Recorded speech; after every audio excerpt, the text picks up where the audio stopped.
오늘 우리에게 주시는 하나님의 말씀을 함께 받겠습니다. 오늘은 예레미야 31장 27절에서 30절까지 말씀을 우리가 한 절씩 받도록 하겠습니다. 예레미야 31장 27절 제가 먼저 읽겠습니다. 여호와의 말씀이니라. 보라, 내가 사람의 씨와 짐승의 씨를 이스라엘 집과 유다 집에 뿌릴 날이 이르리니 깨어서 그들을 뿌리 뽑으며 무너뜨리며 전복하며 멸망시키며 괴롭게 하던 것과 같이 내가 깨어서 그들을 세우며 심으리라. 여호와의 말씀이니라. 29절 그때 그들이 말하기를 다시는 아버지가 신 포도를 먹었으므로 아들들의 이가 시다하지 아니하겠고 신 포도를 먹는 자마다 그의 이가 신 것 같이 누구나 자기의 죄악으로 말미암아 죽으리라. 아멘. 오늘 새벽에는 30절 맨 마지막 부분에 보면 누구나 자기의 죄악으로 말미암아 죽으리라 그랬는데, 오늘 설교 제목이 이 말씀으로 제가 따서 정해봤는데, 누구나 자기의 죄악으로 말미암아 라는 제목으로 말씀을 나누고 우리가 기도하겠습니다.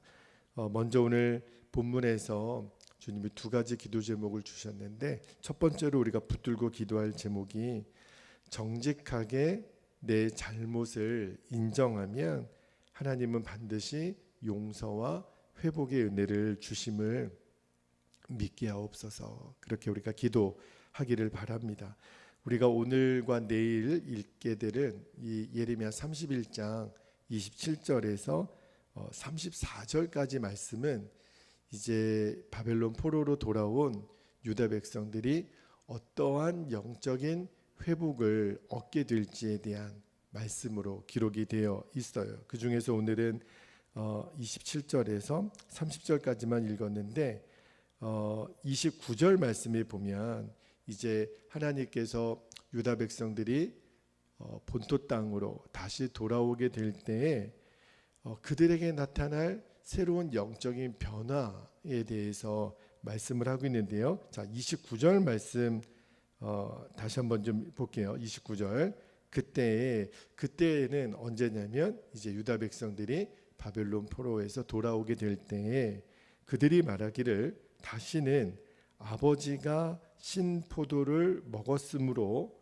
아들들의 이가 시다하지 아니하겠고 그랬는데, 이 말씀은 역으로 해석을 해보면 유다 백성들이 바벨론 포로에 처하기까지는 어떻게 이 이야기를 했냐면, 아버지가 신 포도를 먹었으므로 아들들의 이가 시다.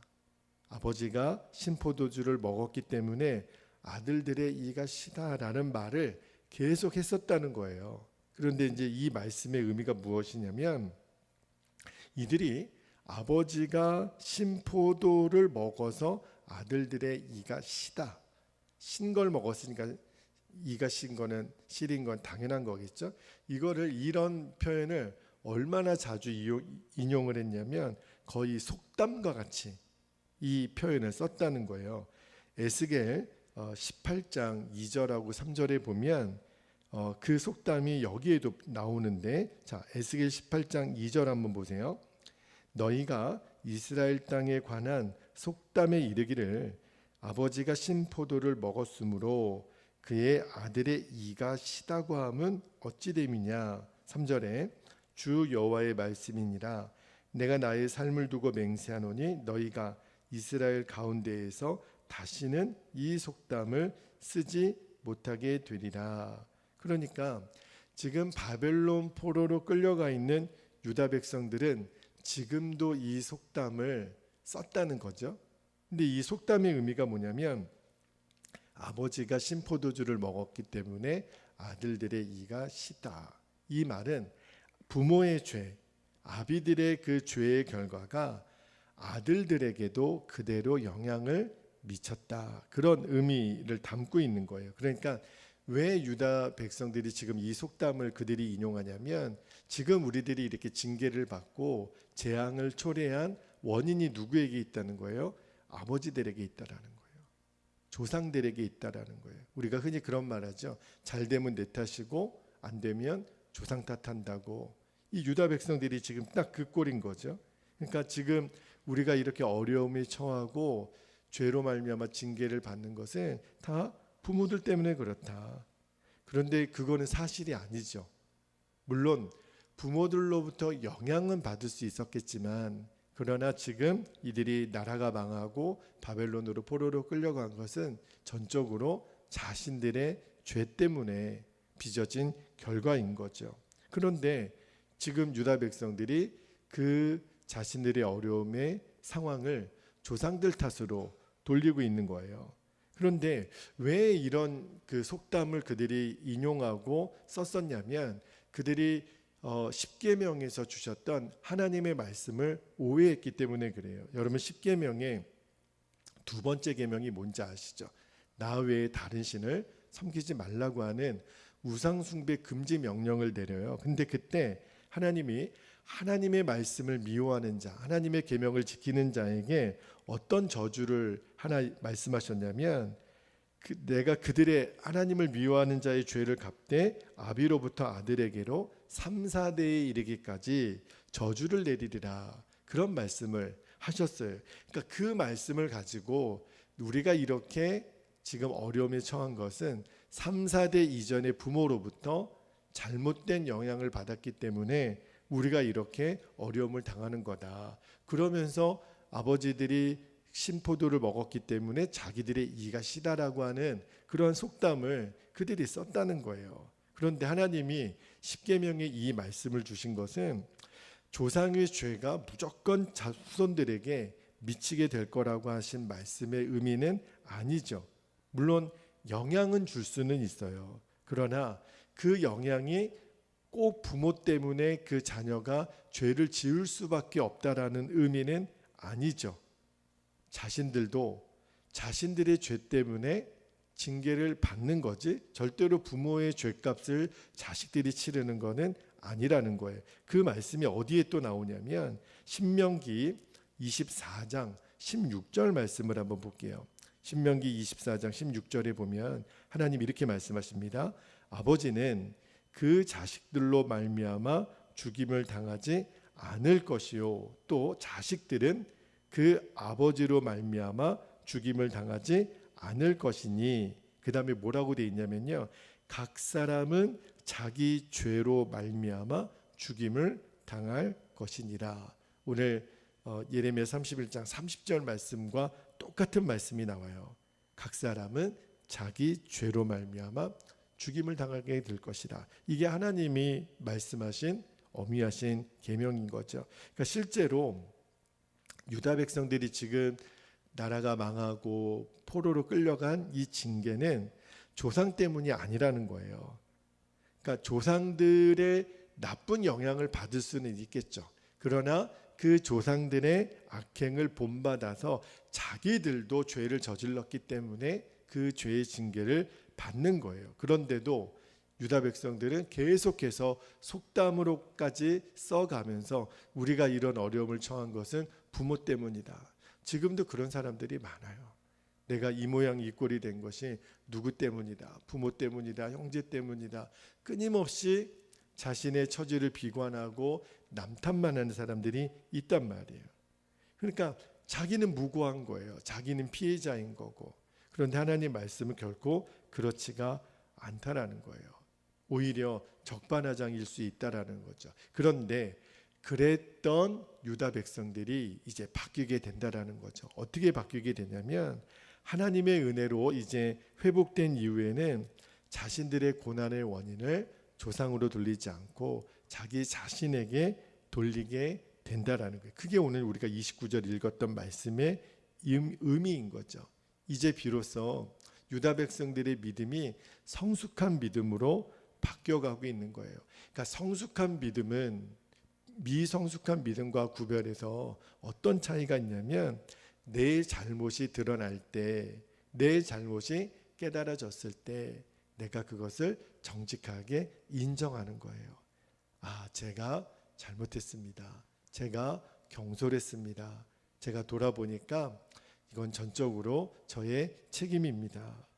여러분, 우리는 누구나 죄를 범할 수 있는 가능성이 있는 존재잖아요. 그런데 어떤 사람이 성숙한 믿음의 사람이고 어떤 사람이 미성숙한 사람은 차이점이 분명히 자기의 잘못인데도 자기 잘못이 분명함에도 끝까지 나는 잘못이 없다. 나는 책임을 지지 않겠다. 어떻게 해서든지 핑계거리를 만들어서 내가 받는 징계를 모면하려고 하는 사람, 여전히 미성숙한 거죠. 판단은 하나님만이 하세요. 우리는 사람에 의해서 우리의 인생을 판단받거나 좌우되는 사람이 아니잖아요. 우리는 하나님께 맡겨드리면 돼요. 하나님이 보셨을 때 주님, 제가 어떤 잘못이 있습니까? 반드시 우리가 기도하면 하나님은 알게 해주세요. 그때 내 연약함, 내 죄가 드러나는 거, 허물이 드러나는 거, 그것이 힘들 수는 있어요. 순간에 자존심도 상하고 창피하기도 하고. 그러나 정말 우리가 성숙한 신앙인이라면 그때 드러난 죄에 대해서 핑계하지 말고, 맞습니다. 제가 잘못했습니다. 이것은 누구의 탓도 아닙니다. 누구의 원인도 아닙니다. 저 때문에 그렇습니다. 그러면 하나님이 은혜를 주세요. 하나님이 회개의 은혜를 주시고 또 회복의 은혜를 주세요. 오히려 끝까지 나는 잘못이 없다. 누구 때문이다. 이렇게만 계속 나오면 하나님의 징계가 더 길어질 뿐이에요. 하나님이 주시는 용서의 은혜, 회복의 은혜를 누리지 못하는 거죠.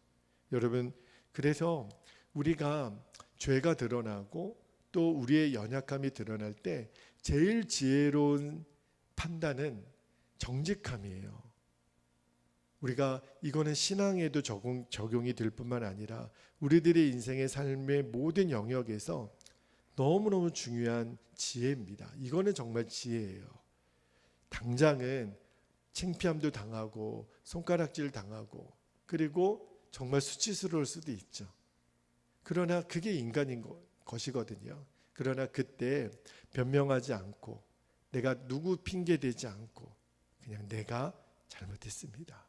제가 그랬습니다. 맞습니다. 어떠한 징계라도 제가 달게 받겠습니다. 하나님에게도 사람에게도 우리가 그럴 수 있다면 그러면 하나님의 긍휼함의 은혜는 반드시 임해요. 그리고 회복하게 하시고 다시 신뢰를 얻게 하시고 저분이 회개한 것이 맞구나. 저렇게 자신의 연약감을 그대로 인정하구나. 왜냐하면 그거는 뭘 의미하냐면 다시는 그렇게 안 하겠구나. 다시는 또 그런 실수를 또다시 저지르지 않으시겠구나. 그러한 신뢰가 비로소 쌓인다고요. 그게 서로에 대한 믿음의 회복에도 도움이 되는 거예요. 우리 살아가는 인간관계에도 뿐만 아니라 하나님과의 관계에서도 하나님이 모르실 리가 없죠. 준비가 됐구나. 지금 정말 회개할 준비가 됐구나. 그때 하나님이 회복의 은혜, 긍휼함의 은혜, 다시 서는 은혜를 주시는 거예요. 이 은혜를 우리가 잃어버리지 않게 되기를 주의 이름으로 축복합니다. 두 번째로 우리가 붙들고 기도할 제목이 언제나 하나님 앞에 홀로 설 수 있는 준비를 하게 하옵소서.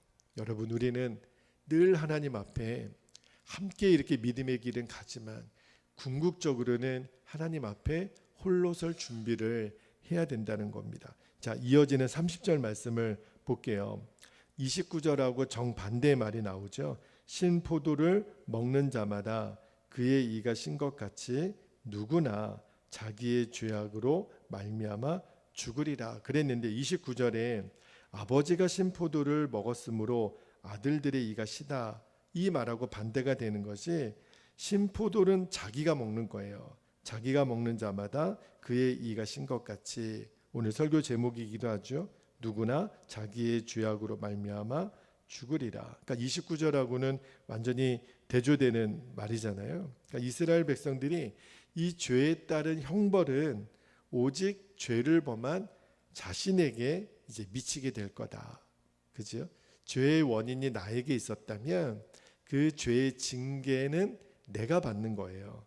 그죠? 그러니까 이들이 이제 뭘 깨달았냐면, 주님 그렇습니다. 우리들이 이렇게 나라가 망하고 바벨론 포로로까지 끌려가게 된 원인은 전적으로 저희들에게 있었습니다.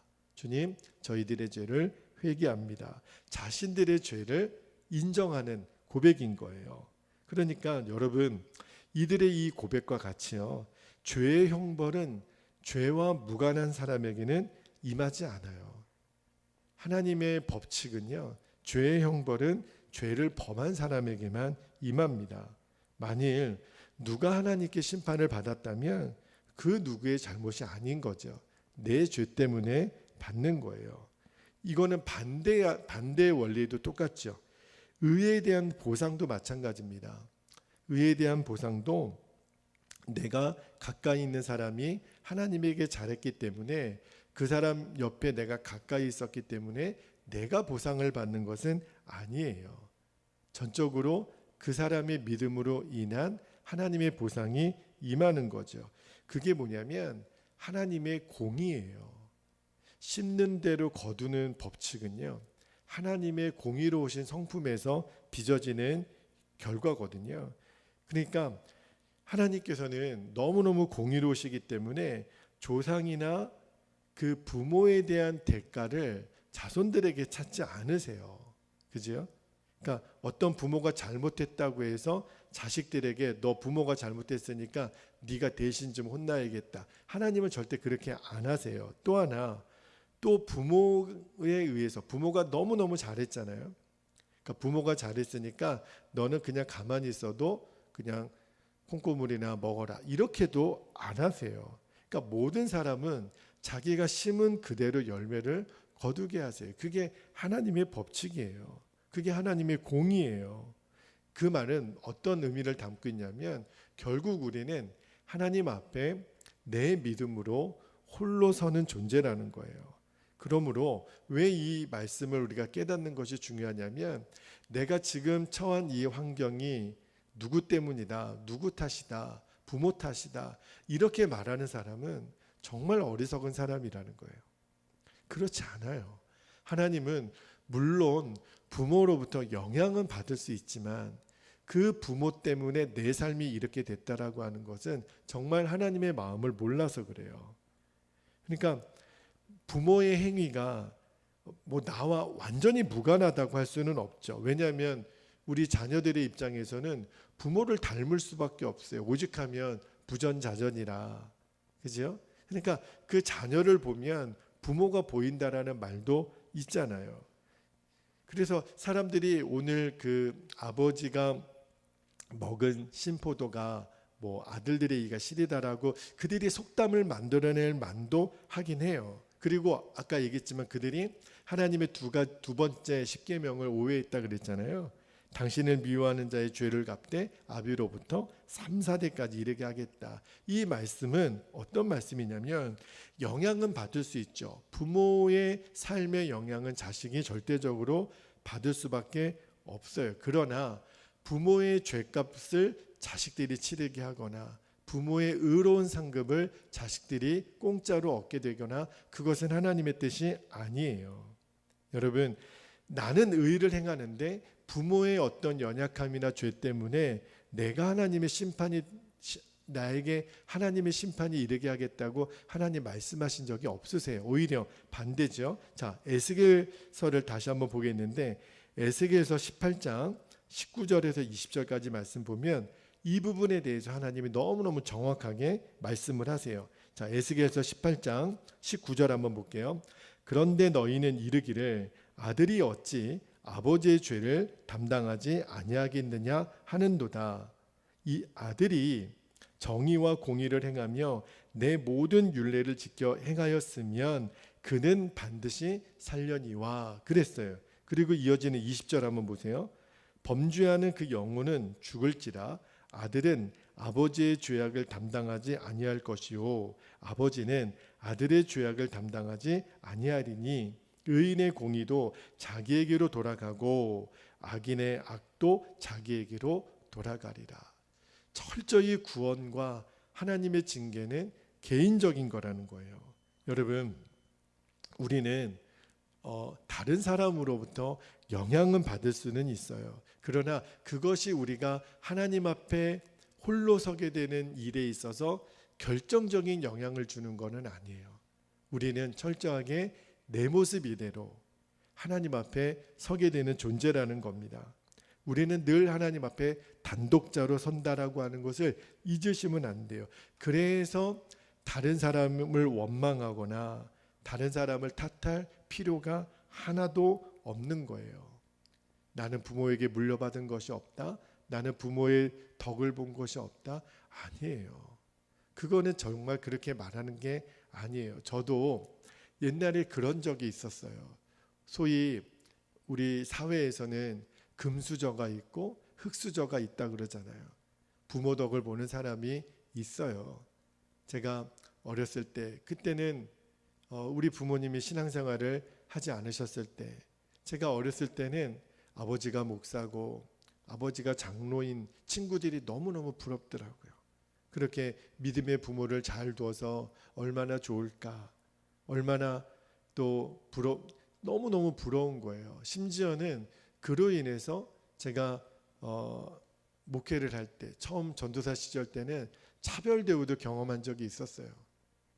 너무너무 공개적으로 그런 좋은 부모를 둔 자녀들에게는 너무너무 교회나 주변 사람들이 잘해주고, 그러지 못한 그런 사람들에게는 이렇게 차별 대우가 되어지는 것을 보고 마음에 너무 속상하기도 하더라고요.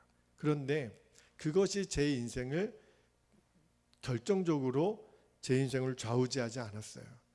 오히려 그때 제 마음에 또 저와 신앙생활했던 정말 믿음의 형님이 한 분 계셨는데, 그분은 이제 일본에 지금 선교사로 사역을 하고 계세요.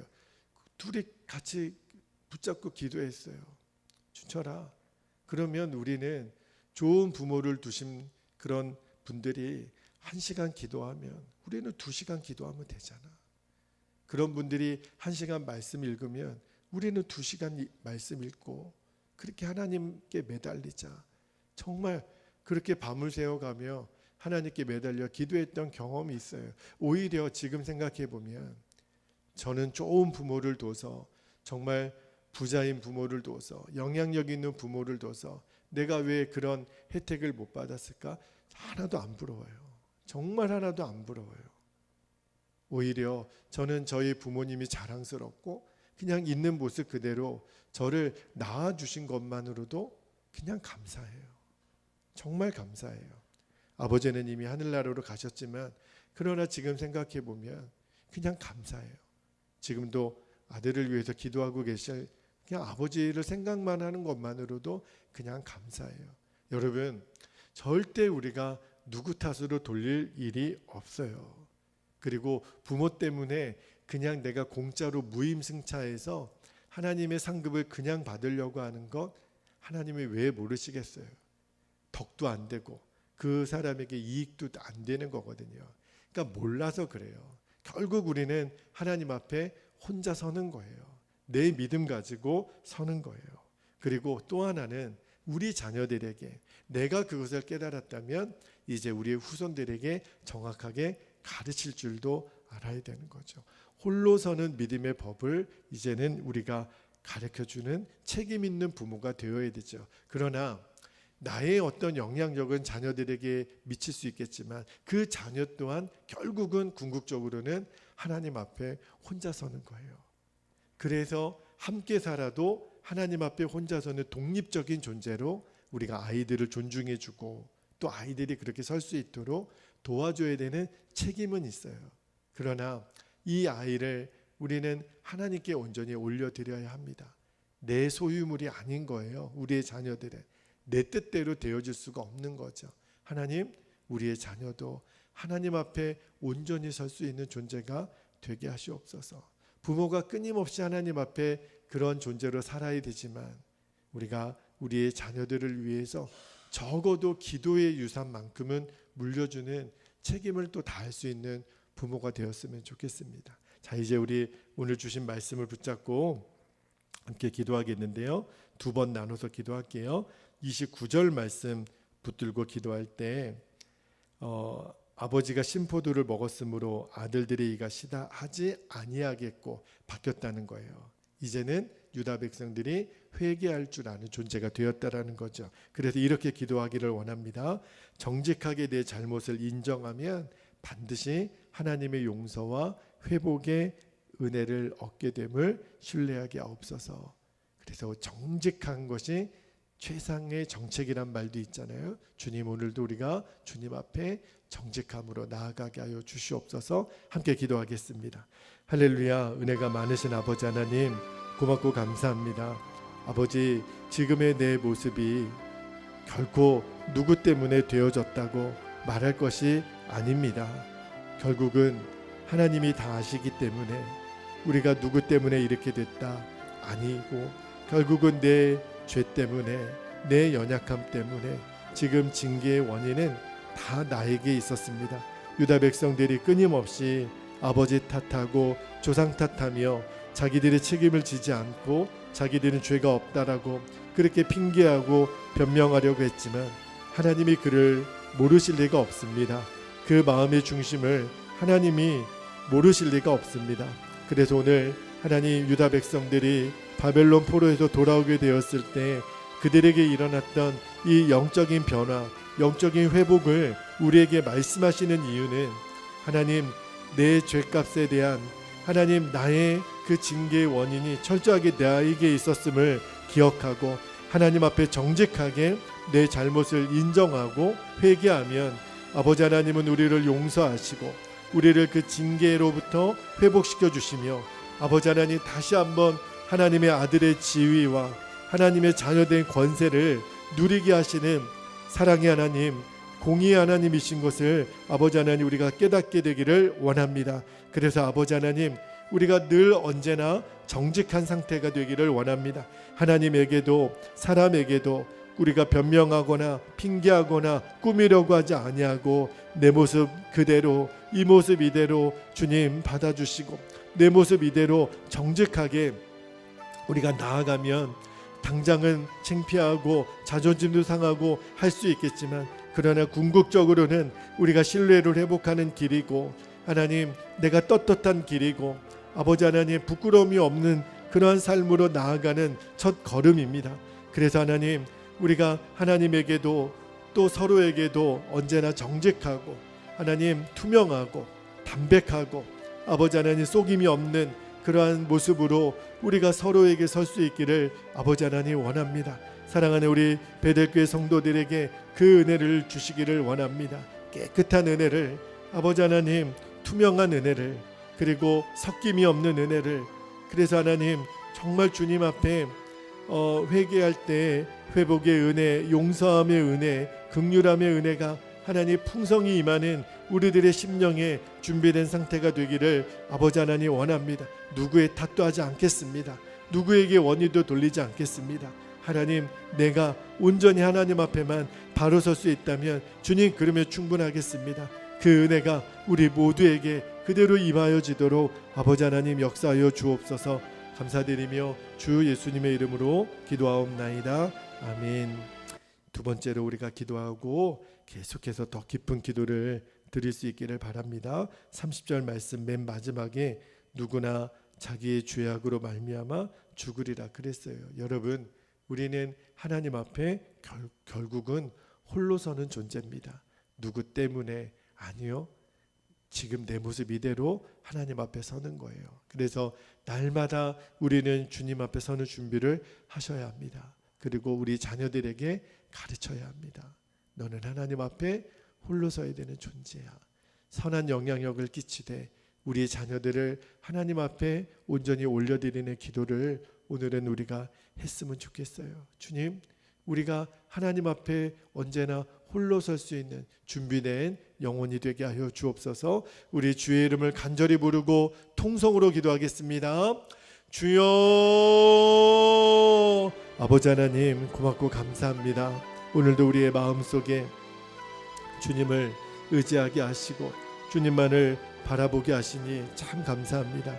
하나님, 우리가 연약하고 넘어질 때도 많지만 그러나 우리들의 이 모습 이대로 받아주시겠다고 약속하신 주님, 내가 너희를 고아와 같이 버려두지 아니하겠다고 약속하신 주님, 꺼져가는 등불도 끄지 아니하시고 상한 갈대도 꺾지 아니하시는 사랑이 많으신 아버지 하나님, 오늘 우리를 긍휼히 여겨주시는 아버지의 은혜로 말미암아 우리가 주님 앞에 섭니다. 아무런 조건 없이, 받을 자격 없는 우리에게 정말 아무런 조건 없이 그저 내 아들인 것으로, 내 딸인 것으로 족하다고 말씀해 주시는 그 주님의 은혜가 오늘 우리에게 넘치게 하시니, 주님의 사랑이 넘치게 하시니 감사하고 또 감사할 뿐입니다. 아버지 하나님, 이제 우리가 추수감사주의를 준비하며 하나님 앞에 드릴 수 있는 최고의 감사를 올려드릴 때 이 용서함을 받은 은혜, 긍휼함을 받은 은혜가 우리들에게 최고의 감사의 이유가 되고 감사의 조건이 되는 것을 우리가 깨닫습니다. 아버지 하나님, 정말 그리 되기를 원합니다.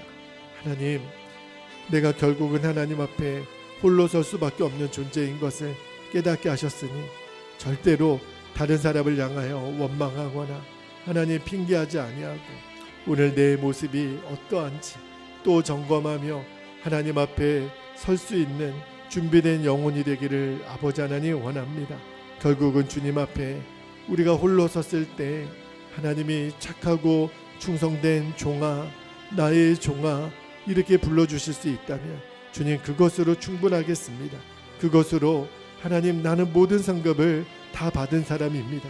그러나 주님 앞에 서게 되는 날뿐만 아니라 오늘 하루를 살아가는 이 시간들이 주님 앞에 착하고 충성된 종으로 서는 시간이기를 원합니다. 하나님, 천국에서의 삶은 나중이 아니라 지금 우리가 살아가는 이 시간이 하나님 나라의 삶이 되게 하여 주시고 천국 백성으로 살아가는 시간이 되게 하여 주옵소서. 오늘 이 은혜가 우리 사랑하는 베델의 모든 가족들에게 누려지게 되기를 원합니다. 실제가 되기를 원합니다. 아버지, 오늘도 하나님 앞에 홀로 서는 누구의 믿음 때문에 하나님, 내가 따라서는 것이 아니라 내 믿음으로, 내 은혜로, 내 의로 하나님 앞에 서는 것입니다. 주님, 오늘 그 은혜를 우리 모두에게 내려주시고 사랑하는 우리 베델의 모든 가족들 한 분 한 분을 주님 앞에 올려드립니다. 육신의 질병과 연약함으로 지금 고통 중에 있는 영혼들이 있습니다. 치유의 광선을 바라시고 회복의 은혜가 임하게 하여 주시고 깨끗이 나음 받게 하여 주시고 육신의 질고로부터 속히 벗어나게 해주시고 영과 육이 강건하게 해주시며 우리들의 삶에 하나님이 기뻐하지 않는 모든 것들이 떠나가게 하여 주시고 아버지 하나님의 생명을 살리고 영혼을 살리는 은혜가 하나님 우리 모두에게 주어지게 되기를 원합니다. 하나님, 오늘 사랑하는 우리 베델교회 모든 성도들에게 이 하나님의 은혜가 임하게 되기를 원합니다. 하나님의 놀라운 축복이 오늘도 실제가 되기를 원합니다. 하나님, 재정의 복을 주시옵소서, 건강의 복을 주시옵소서, 관계의 복을 주시옵소서, 주님과 동행함의 복을 주시옵소서. 하나님, 하는 범사가 주님의 기쁨이 되게 하여 주옵소서. 한 번뿐인 우리들의 인생 하나님 앞에 정말 귀하고 존귀하게 쓰임받다가 주님 앞에 서는 은혜를 하나님 허락하여 주시고 오늘도 우리의 일터에서, 가정에서, 교회에서, 삶의 모든 자리에서 하나님의 기쁨이 되게 하시고 하나님의 영광이 되게 하여 주시고 주님의 은혜가 생수와 같이 흘러 넘치게 하여 주시고 아버지 하나님, 우리들의 모든 어려운 시련들을 감사함으로 이겨내게 해주시고 하나님 순종함으로 이겨내게 하여 주옵소서. 우리들의 마음에 무너짐이 있었다면 다시 세워지게 하여 주시고 회복의 은혜가 있게 하여 주시고 하나님, 얼마든지 다시 시작할 수 있는 은혜를 우리에게 주시는 아버지 하나님의 사랑을 우리들이 기억하며 오뚜기처럼 또 일어나는 은혜가 우리 모든 성도들에게 누려지게 하여 주시옵소서. 그 일을 이루실 주님을 찬양합니다. 오 아버지 감사합니다. 주님 영광 받으소서. 오 아버지 감사합니다. 주님 감사합니다.